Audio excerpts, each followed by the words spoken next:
రాజమండ్రి గ్రామ దేవత శ్రీ శ్రీ శ్రీ పాత సోమాలమ్మ అమ్మవారిని శ్రీ నిత్య విద్యానంద భారతీ స్వామి దర్శించుకున్నారు. రాజమండ్రి గ్రామ దేవత శ్రీ శ్రీ శ్రీ పాత సోమాలమ్మ అమ్మవారి ఆలయానికి శ్రీ నిత్య విద్యానంద భారతీ సరస్వతి విచ్చేశారు. ఆలయ ధర్మకర్త గొర్రెల సురేష్ సాదరంగా ఆహ్వానించారు. ఆలయ పురోహితులు పూర్ణ కుంభంతో స్వాగతం పలికారు. స్వామీజీ అమ్మవారికి భక్తి శ్రద్ధలతో సారెను సమర్పించారు.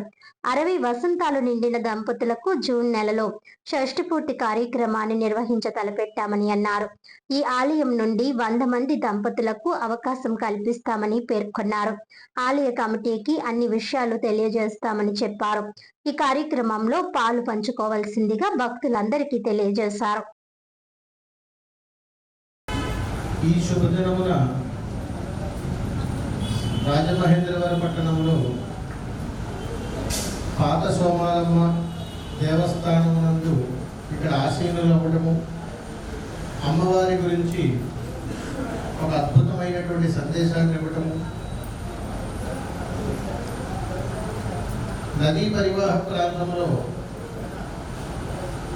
జీవిస్తున్నటువంటి అనేక భక్త మహాశైలు అందరికీ అమ్మవారి యొక్క శుభాశిష్యులు తెలియజేస్తూ, అమ్మవారి యొక్క దివ్యమంగళ అనుగ్రహంతో మా గురువుల యొక్క శుభాశిష్యులు అందరికీ తెలియజేయడం జరుగుతుంది.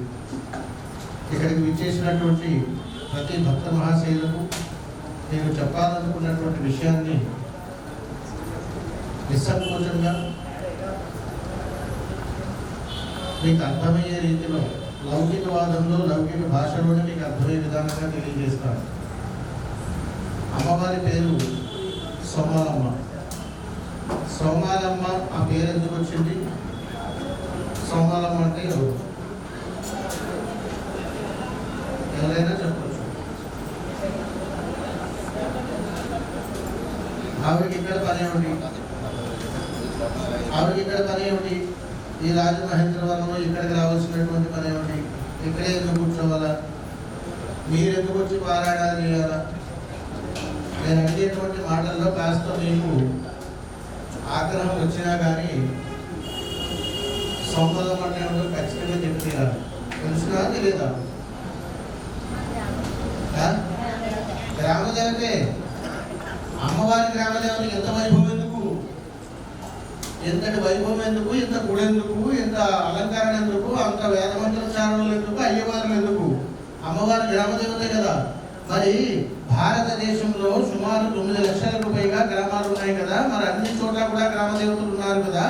మరి ప్రతి గ్రామంలో ఉన్నటువంటి గ్రామదేవత కూడా ఎందుకు పనికి రాకుండా, ఎవరు పూజలు అందుకోకుండా, ఆ తల్లికి ఏ శోభాయమైనా అందుకోకుండా ఎలా పడితే అలా, ఎక్కడ పడితే అక్కడ అలా కూర్చునే ఉంటుంది కదా. మరి ఈ సోమాలమ్మకి ఎందుకు? సుమారు నేను 1 లక్షకు పైగా గ్రామాలు సంచారం చేస్తుంటాను. భారతదేశం మొత్తంలో అనేక దేవాలయాలు సంచారం చేస్తుంటారు. ఒక రాజమహేంద్రవరంలో ఒక సోమాలమ్మకి ఎంత వైభవం ఎందుకు? కొత్త సోమాలమ్మకు, పాత సోమాలమ్మకు అసలు ఏమిటి ఎందుకు? ఉద్దేశం ఏమై ఉంటుంది? మీరు లలిత చదువుతున్నారనా? మరి ఎందుకు ఏముంది? మీకు తెలుసున్నది చెప్పండి.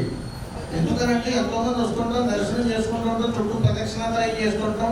వాళ్ళు ఏదో పారాయణం చేసుకుంటారు, చక్కగా చేసేసారా అని అనుకుంటాం.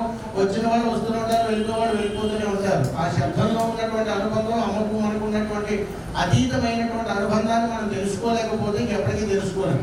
ఎందుకు చెబుతున్నాను రా అని అడిగితే, సోమవారములో కూర్చున్న పారాయణం చేస్తున్నటువంటి వారి వయసు 4 పదులు 5 పదులు దాటుతున్నాయి. మరి పారాయణం చేసేటువంటి వారి కుటుంబం నుంచి ఒక పిల్లలు కానీ ఎందుకు రావడం లేదు?